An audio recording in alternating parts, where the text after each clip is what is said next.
Well, hello, everybody. Welcome back to Radio Entrepreneurs. My name again is JDavis. I'm the host of Radio Entrepreneurs. Plus, I am the CEO of Mage LLC, a management consulting firm helping organizations in transition and strategic leaders since 1985. It seems like a long time now. Our next guest is Emily Blum, Executive Director, Disability Lead. Welcome, Emily. Thank you so much for having me. Oh, thank you. You're saying it a little bit premature. Let's wait till the end and see how you feel. Wedding. I've been known to misbehave, so you have to be careful with the compliments. Emily, tell us about Disability Lead. Sure. So Disability Lead is a nonprofit organization that develops and connects leaders with disabilities to civic and professional opportunities. We were founded during the 25th anniversary of the Americans with Disabilities Act, simply because there's just this recognition here in Chicago, where we're based, that there weren't enough leaders with disabilities.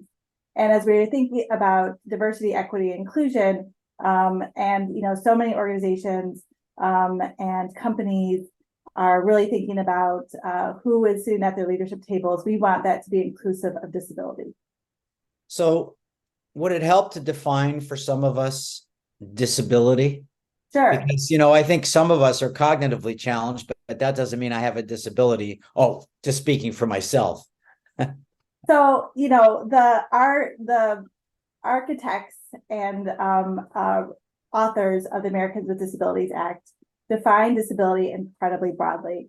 And the definition is that you have one or more impairments that impact a daily function.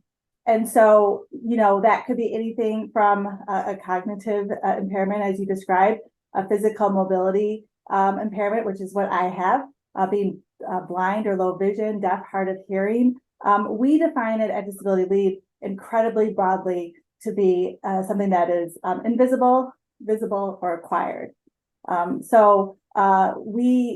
believe that there's a lot of gatekeeping that happens around disability. Who is disabled? Who's disabled enough?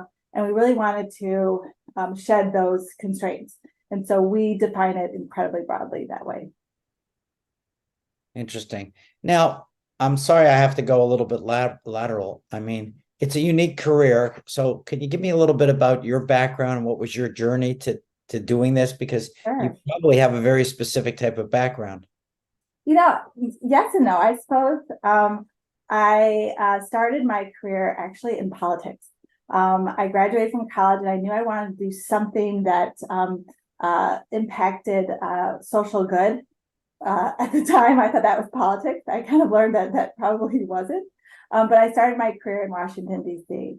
And when I decided that D.C. was not the place for me, I moved back home to Chicago, where I'm from originally, and really built a career in nonprofit marketing and communications.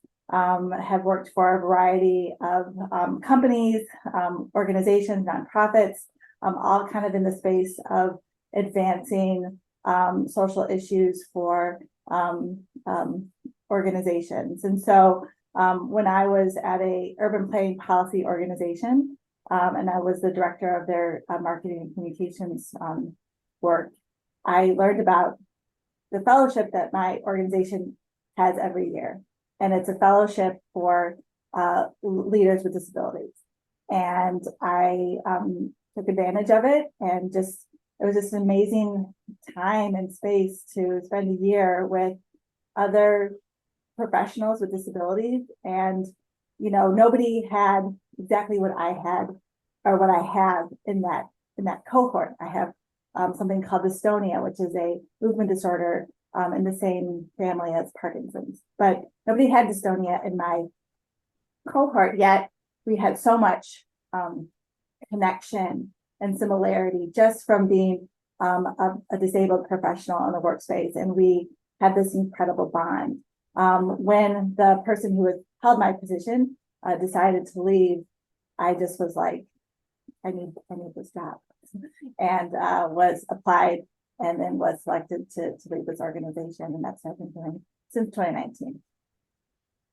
Again, I don't know if my questions are appropriate. With a lot of leaders and entrepreneurs that I work with, they had certain obstacles they had to get through that a lot of people don't get through, and that those obstacles made them better at what they did later in life. It sort of sharpened their edge, their knives. Do you find with people with disabilities, I mean, I think there's a lot of information we need to know, that this sometimes can make them better to be recruited, better people? Yeah, absolutely. So I think, I think one of the challenges that leaders with disabilities and people with disabilities have in general is that there is this stigma around it, right? There's this kind of like, deficit framing of having disability. And I think when I went through the fellowship that my organization has, I really kind of flipped the script on it and really now see it as an asset. I think having a disability most of my life, I've learned to kind of figure out my physical environment to better suit me. I've had to figure out how to lead teams to better suit me. And, I think now I can see it as an asset. It's made me empathetic. It's made me listen better. And I attribute that squarely to my disability. I don't think that's necessarily uncommon. They say that people with disabilities are the original hackers. They had to hack their life to really better suit their bodies, their minds, and it's helped them kind of figure out, or they've been able to organize their environments to achieve what they want to achieve. Now, I assume to do what you do effectively, you have to be very connected. And I know you participate in many organizations, and I think that's good. It keeps you connected with the world. Can you give us a sense of where all the things that you're associated with and boards and? For sure. So that's so much of what my organization wants to see is we want to see leaders with disabilities in civic roles. And so I hope I model that for our members. So I sit on the Mayor's Advisory Council for Women. This is in the city of Chicago. I'm also on a local nonprofit board here in Chicago called Inspiration Corporation. I'm on the Fair Fight, which is Stacey Abrams' organization, Disability Advisory Council. And I also serve on the New Disabled South, which is an emerging nonprofit organization. I serve on their advisory council as well. So, I think more and more organizations and civic spaces are looking for disabled perspectives, and we want to make sure that leaders like me and others are in those spaces. Well, I think it's American human nature to be frustrated, and I assume you have lots of frustrations, but what really aggravates you more than anything else that you'd like to see us overcome? I think there is there is a negative narrative around disability that I really think needs to change. And, I think it comes from a place of fear. People are, there by the grace of God go I, maybe the perspective that folks hold when they have negative perceptions of disability. But the truth is that it's incredibly human. And the reality is that, first of all, 1 in 5 of us has a disability that is protected under the Americans with Disabilities Act. And in our lifetimes, nearly all of us will experience a disability. And so it is incredibly human. It is incredibly common. And we need to start thinking about it differently and start thinking about what it means to be leaders differently as well. I think that's great. And everybody, we've been speaking with Emily Blum, Executive Director of Disability Lead. Emily, if someone wants to learn more about you and Disability Lead, how do we find you? Well, I think our website is probably the best place to go, disabilitylead.org. We're also on Facebook. We are DisLead, and then LinkedIn under Disability Lead. So anybody can search us that way. We are currently a Chicago-based organization, but we are starting to plan for and think about expansion. So right now we are serving leaders with disabilities in the Chicago region, but we hope one day to be serving all leaders with disabilities. So, sign up for our newsletters.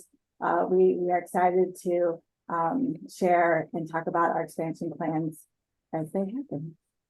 I want to thank you for being on the show today. And I know when I'm interviewing for clients, I'm always looking for people who have had adversity that they've had to work through, because to me that builds character. And when I'm recruiting for clients, I want character, not IQ. And I believe that character will always win out over IQ. And experience, and different experiences. And I think that adversity is something that our leaders aren't immune to, but they've certainly learned how to take situations and experiences that some may think are a disadvantage and really turn them to their own advantage. Well, I want to thank you for being on the show today, and hopefully you're a friend of Radio Entrepreneurs and you'll come back again. Remind everybody, this is Radio Entrepreneurs.